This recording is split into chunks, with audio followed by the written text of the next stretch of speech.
I laughed after my son got dumped from the love of his life because he never listened to me.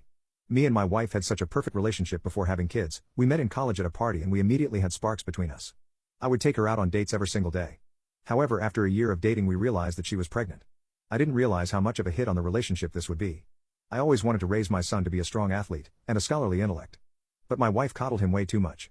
Little things like me wanting to put him in boxing or wrestling were flat out rejected by my wife. She said that he shouldn't do any sports, and whenever his grades would start to fall I would always yell at him, just for my wife to tell him it was okay. Here's where it really gets good. My son burps a lot while eating. I have tried telling him multiple times that it is rude. I've told him to slow down so he doesn't swallow air with his food. I've told him that it is disgusting. My wife will instantly jump in to defend him. She will say that's just the way he is and that it's not his fault. The thing is he can control himself when I remind him. He just chooses not to. He just went on a date with his girlfriend last night and she tore him as a complete a-hole. It was his first time meeting her parents since they live in another city, and mind you this is a big deal considering they have been dating for 3 years. I gave him tons of advice for the date, but my wife of course just told him to be himself. He was even preparing to propose. They went out to a fancy restaurant and he burped all the way through supper. He came home almost in tears from her dumping him for behaving like a jackass in front of her family.